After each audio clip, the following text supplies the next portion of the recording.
Caio Junqueira, Raquel Landim, estamos aqui. Vamos conversar agora com o economista Aode Cunha. Aode, seja muito bem-vindo, é um prazer falar contigo. Obrigado por nos atender nesta noite. Eu queria saber, a partir das discussões que nós estamos aí vendo, inclusive das consultas feitas pelo governo, dessas reuniões, para qual caminho você vê o Brasil seguir para conseguir baixar o preço do combustível ou dos combustíveis hoje? Boa noite, prazer estar aqui conversando com vocês.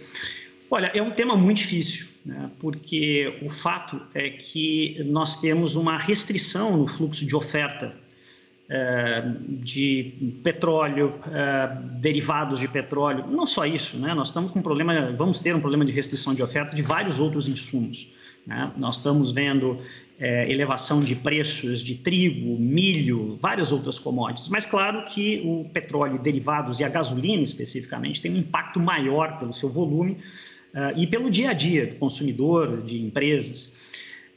Não tem muita saída fácil nisso, não. Eu acho que o ministro Paulo Guedes está correto em não achar que a solução é subsidiar toda a diferença. Se nós formos calcular que nos preços atuais, né, que já se elevaram nesses últimos 2 dias, ainda mais, de uma forma mais intensa e podem subir mais, mas o atual patamar tem uma defasagem em torno de 40% nos preços. Os cálculos indicam que a gente pode estar falando em alguma coisa como 10 a 12 bilhões de reais por mês para financiar essa diferença, se os preços não forem aumentados, né? E nós já estamos vendo que está tendo desabastecimento de importação. A 12 bilhões de reais por mês, se nós estendermos isso por 3 meses, por exemplo, é mais ou menos o que se gastou com o Bolsa Família no ano passado.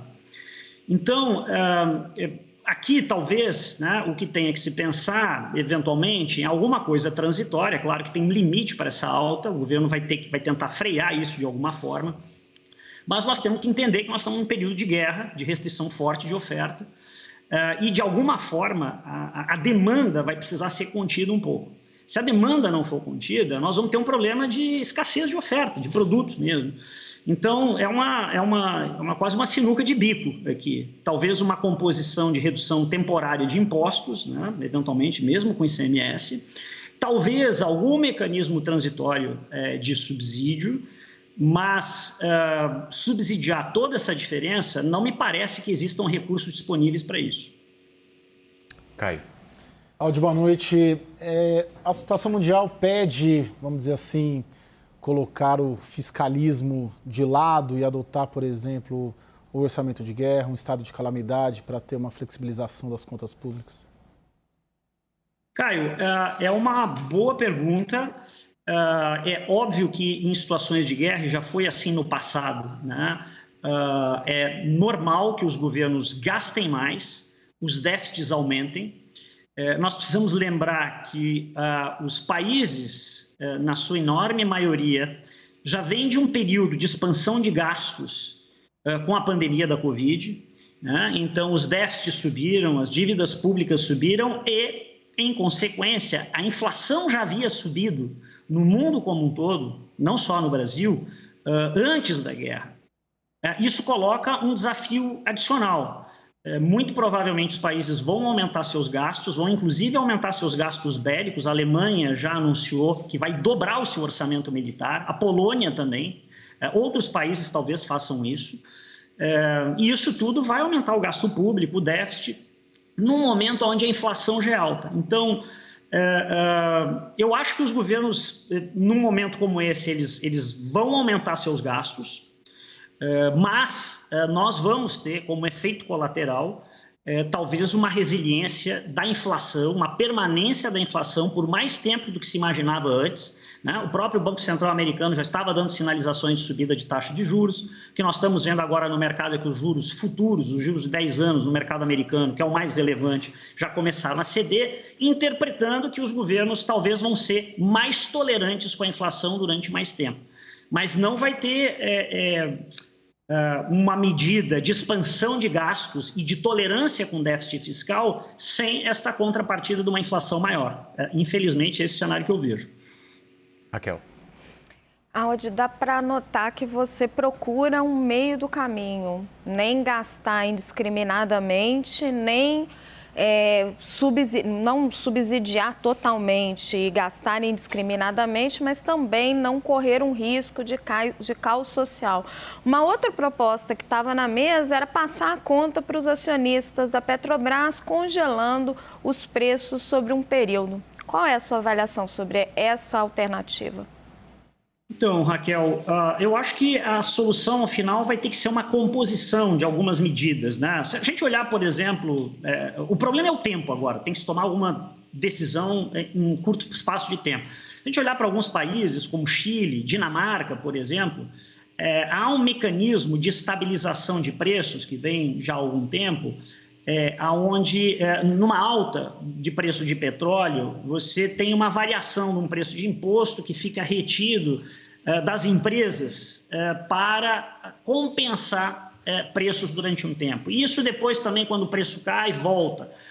O problema é que agora nós estamos falando, potencialmente, de uma variação muito grande. Nós estamos falando de uma defasagem em torno de 40%, pode aumentar, pode ir a 50%, ninguém sabe, né? Se os países europeus, por exemplo, anunciarem também restrições maiores para importação de petróleo, de derivados, como os Estados Unidos, que importa muito pouco relativamente à sua matriz da Rússia, mas a Europa importa mais, então essa defasagem pode ser maior. E esse é o problema. Se você for subsidiar tudo isso, se você for subsidiar todo o aumento para evitar que ele ocorra, pode ser um saco sem fundo. A gente está falando aqui hoje alguma coisa como 12 bilhões, mas isso pode ser 20 bilhões por mês. Não tem recurso suficiente. Então vai ter que talvez ser alguma combinação de redução temporária de impostos, de algum nível de amortecimento de preço, porque a gente também não pode ficar imaginando um preço de combustível da noite para o dia subindo para 10, 11, 12 reais, né? Isso realmente teria um impacto dramático do ponto de vista social também. Então vai ter que ser alguma combinação dessa redução de impostos, talvez temporária, alguma retenção de distribuição de dividendos e resultados da própria Petrobras e talvez algum gasto adicional de orçamento do próprio governo. Agora, isso também tem que ser limitado no tempo, né? O grande problema dessas medidas, muitas vezes, dos subsídios, é depois como é que você tira. Mas nós estamos falando de um cenário de guerra, né? Ele é muito extemporâneo, ele é muito único que nós estamos vivendo nesse momento. Congelamento, só para a gente finalizar, em congelamento você não acredita? Congelamento de preço. Eu acho que seria um erro, eu não acredito. Mas eu não acredito que o governo possa caminhar para isso. Eu não acredito, espero que não faça, porque eu acho que é um custo excessivo do ponto de vista fiscal para o governo. De novo, nós estaríamos falando hoje alguma coisa como 12, 15 bilhões de reais. Nós estaríamos falando de mais de 150 bilhões de reais no ano, nos atuais patamares de preço, né? Não há recurso para isso. O governo também precisa, ele tem outras frentes de gasto na área social que ele precisa cumprir. E mais do que isso gera uma distorção muito grande na alocação de oferta e demanda, né? Os preços estão subindo porque a oferta ficou escassa. Então, a demanda, de alguma forma, ela precisa se ajustar. Isso é uma lei de mercado que precisa ser preservada. Se ela não for preservada, nós vamos ter problemas ainda mais sérios. E não vai ser, infelizmente, não tende a ser só um problema nos preços dos combustíveis. O Brasil, por exemplo, importa trigo, né? O trigo tem uma restrição de oferta grande, importa muito trigo da Argentina. O Brasil tem os preços de milho, por exemplo, são commodities também. O milho é um insumo muito relevante na produção de aves.